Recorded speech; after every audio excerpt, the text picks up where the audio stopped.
Okay, imagine this scene. It's like the academic world's version of a title fight. You've got Harvard University. I mean, the name itself just says tradition influenced billions in one corner Hmm. and in the other. The full weight of the U.S. government, the Trump administration. Mm.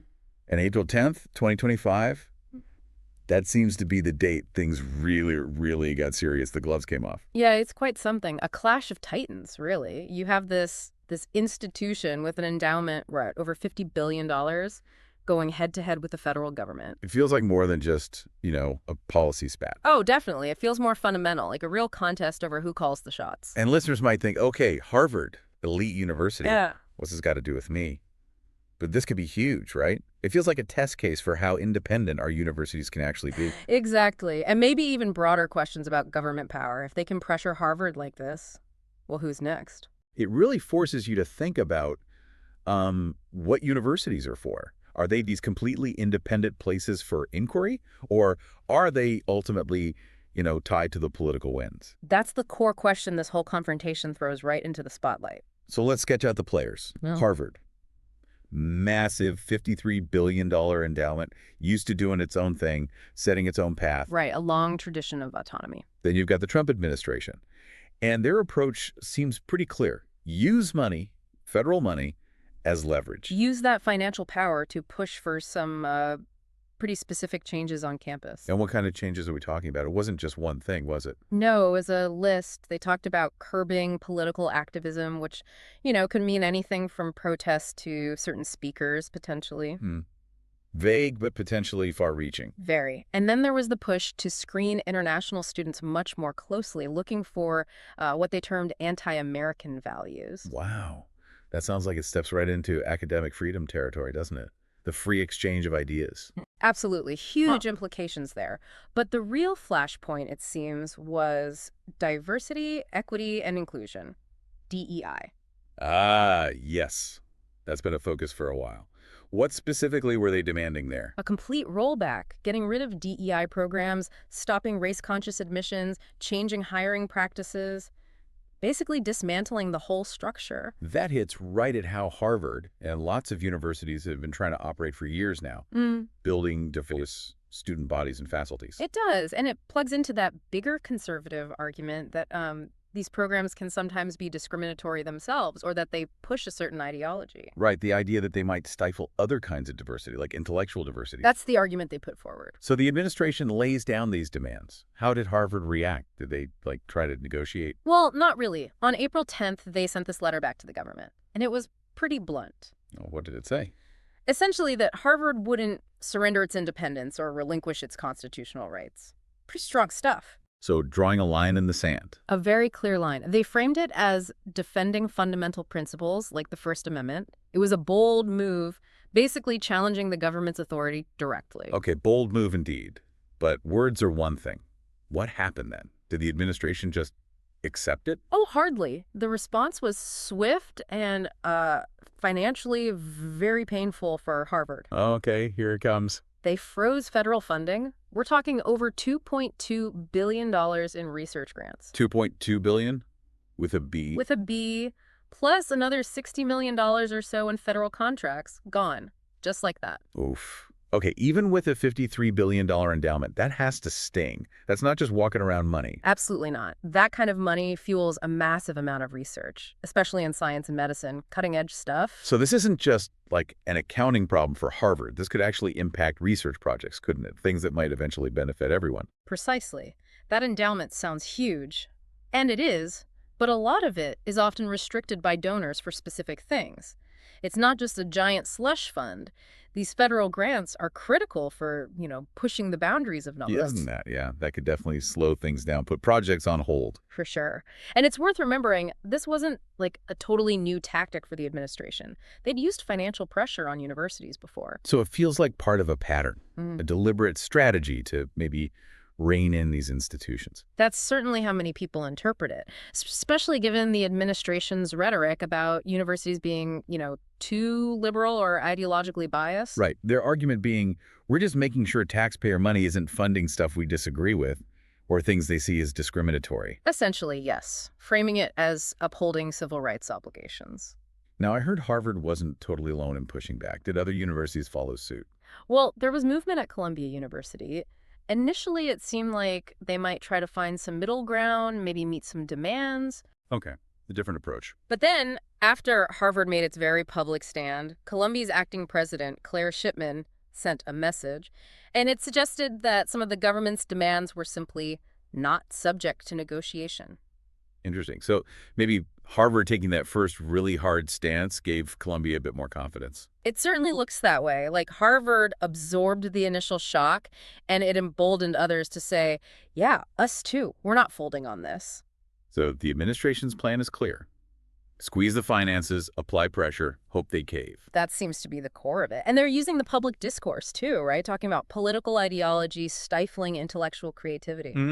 And pointing to things like campus protests. Yeah, especially protests around the Israeli-Palestinian conflict. They've accused universities of not doing enough about anti-Semitism. That's part of the backdrop. And the DEI programs remain central to this whole thing. The administration sees them as discriminatory, full stop. That's right. They want race-blind practices. Even though the Supreme Court already ruled on admissions in 2023, they seem determined to push further, dismantle the whole DEI apparatus. Which, again, many universities see as vital, a real clash of philosophies there. Absolutely. But the pressure didn't stop with just freezing the grants and contracts, did it? There was another escalation. There was. The day after Harvard's letter, April 11th, President Trump himself weighed in on social media. Uh-oh. What did he say? He suggested that Harvard's tax-exempt status might be on the line if they didn't back down. Whoa. Okay, that's the nuclear option, isn't it? Tax-exempt status on a $53 billion endowment. It's hard to even comprehend the financial impact. It would be absolutely massive, catastrophic, as you said earlier. It would fundamentally change Harvard's entire operating model. That really ups the ante significantly. To say the least. It shows just how far the administration might be willing to go. You know, what's kind of fascinating, or maybe ironic, is who is actually leading this charge from the administration side? Right. It's not like these are people who've never set foot in an Ivy League school. Exactly.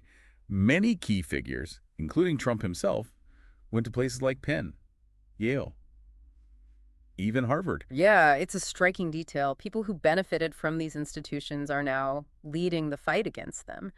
Defense Secretary Pete Hegseth, I think, even did that whole stunt where he mailed his diploma back. Yeah, I saw that, marked return to sender. Very symbolic, if a bit dramatic.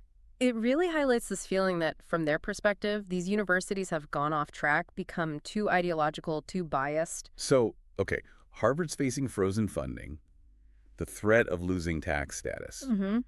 What's their next move? They can't just, live off the endowment forever with this kind of pressure, can they? Well, President Alan Garber has been pretty clear. He's emphasizing that the government shouldn't be dictating academic decisions, but practically, it looks like a two-pronged approach. Which is? Prepare for a major legal fight and, at the same time, figure out how to manage financially, shore up their resilience. A legal battle seems inevitable at this point, right? Arguing First Amendment violations, academic freedom. Absolutely. There's already, I believe, a lawsuit from a faculty group.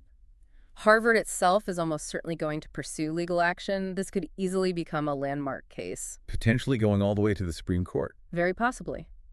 Defining the limits of government power over private education through funding conditions. It's huge. But court cases take time. Years, sometimes. What about the money now? How do they cope if billions in funding just stays frozen? Well, they do draw from the endowment each year for operating costs. Yeah. They could potentially increase that draw. You said earlier the endowment isn't just a big bank account. Exactly. Much of it is restricted by donors. You can't just spend it on anything. And drawing too much could hurt the endowment's long-term health. So yes, they have resources, but they're not infinite or completely flexible. But does that mean cuts? Could we see research projects scaled back, maybe even layoffs? It's definitely a possibility if this drags on. Someone, I think it was David Posen at Columbia Law, mentioned universities might need to prepare for a leaner form if funding freezes become a regular tool. A leaner form. That sounds concerning for the future of research. It does raise serious questions, yeah. Now, some people, especially on the conservative side, have said, well, if Harvard wants independence so badly, why not just refuse all federal money, like Hillsdale College does? Yeah, that comparison comes up. And Hillsdale has definitely built its identity around not taking federal funds. They even poked Harvard about it on social media. Right. But is that a realistic option for Harvard? Not really. The scale is just completely different. Hillsdale is much smaller, mainly undergraduate with a very specific mission and donor base. And Harvard is, well, Harvard, Oh. a gigantic global research university. Thousands of students, grad programs, labs. Exactly. Walking away from billions in federal research funding, it would fundamentally cripple their research mission. It's just not a practical comparison. The Hillsdale model works for Hillsdale, but it's not scalable to a place like Harvard. Okay, so that's probably not happening. This whole situation, though, it feels bigger than just Harvard versus the administration. Other universities must be watching this like hawks. Oh, absolutely. Every university president, every board of trustees is paying close attention. What happens here could set a major precedent. And you mentioned former President Obama spoke out. Yeah, he publicly supported Harvard's stance, which kind of underlines the stakes, framing it as a defense of academic freedom. Even within Harvard, it's not monolithic, right? Yeah. I saw something about the Harvard Republican Club calling for a resolution. That's right. It shows there are complex views even inside the university community itself. It's not a simple us versus them situation internally either. It really does feel like we're at a potential turning point. If Harvard wins this fight, maybe it strengthens the hand of other universities facing pressure. Could be. But if they're forced to concede significantly, well, that could really shift the balance of power towards the government when it comes to higher education. A big-ish, either way. A very big if. The outcome could reshape American universities for a long time, how they're funded, who gets in, what gets researched, the whole 9 yards. So let's bring it back for our listeners. Why should someone who didn't go to Harvard, maybe doesn't even follow higher ed that closely, care about this showdown? It seems distant, maybe. But it's really not, I think. Universities like Harvard are massive drivers of innovation. Think about medical breakthroughs, new technologies, understanding climate change. A lot of that critical work relies heavily on federal funding. Okay, so if that funding becomes a political football, It could genuinely slow down progress that benefits everyone. If the government can use funding to steer research away from certain areas or towards others based on politics, that's potentially harmful. and beyond the research money, there's the freedom aspect too, right? Absolutely. Academic freedom, freedom of speech. Yeah. These aren't just like abstract campus issues.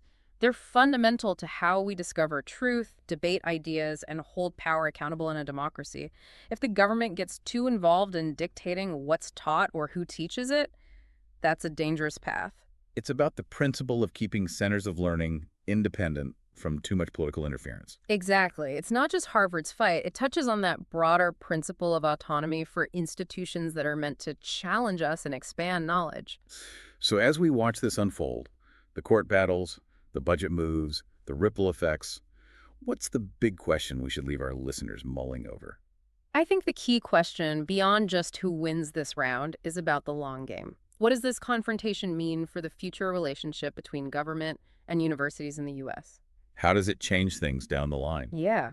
How will vital research get funded? How robust will academic freedom really be? And fundamentally, who gets to shape the future of higher education and the knowledge it creates? That's what's really at stake here, I think.